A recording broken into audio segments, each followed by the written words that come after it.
Yeah, first of all, thanks a lot to Sinn Féin for bringing this very important motion forward.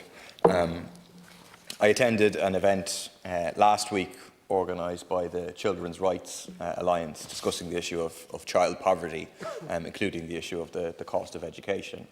And what strikes you is that Ireland is the 5th richest country in the world on a GDP per capita basis, but 1 in 9 children in this state live in constant poverty. 134,000 children.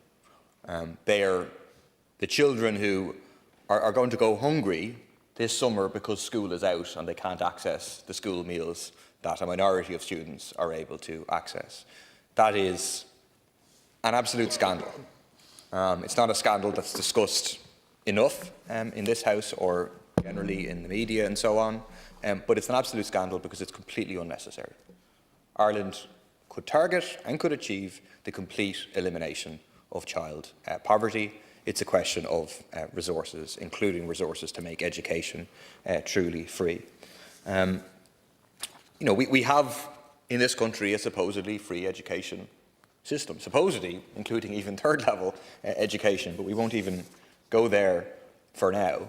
And yet, in this system of free education, parents are asked to pay in the coming months for lots of books, they're asked to pay for uniforms, they're asked to pay for transport, and then they're asked to pay so-called voluntary contributions.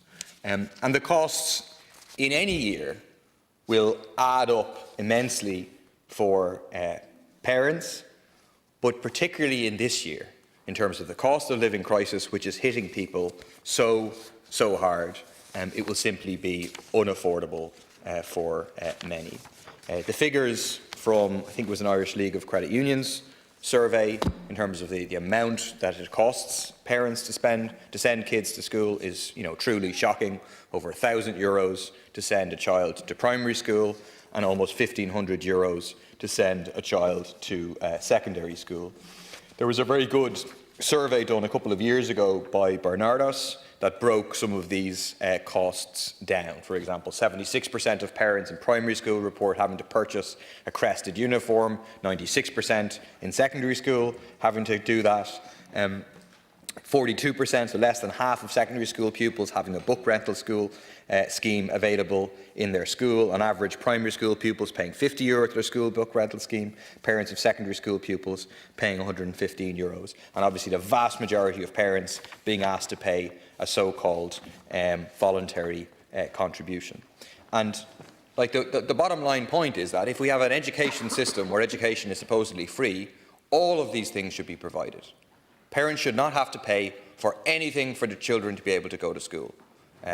We should have school meals provided for every child in this state and it's expanded to the summertime for all those who want to avail of it. It's just a basic thing that the state, for the time the children are in school, can provide and ensure that they have nutritious, quality, hot meals for everybody. It can be done. It can be done for about €300 million, the same amount that you can raise through a windfall tax imposed on a 50% windfall tax on the energy companies and the war profiteering that is currently taking place. Similarly, there is not a reason that we have to be shackled to the profiteering of the book companies and the fact that they bring out their new books every year and say, or every couple of years, and say people have to go and buy it. We should have book schemes for free, as they have in lots of European countries, where the books are provided as part of the education system. Also, we should not have a system where schools are underfunded and schools are then looking for voluntary contributions and putting completely unacceptable and difficult pressure on parents who simply cannot afford to pay it, and putting kids in very, very difficult circumstances in those things. We just should simply resource our schools properly so that they have the resources to provide. And it's also a way, like this whole voluntary contribution system, it embeds inequality in our education system.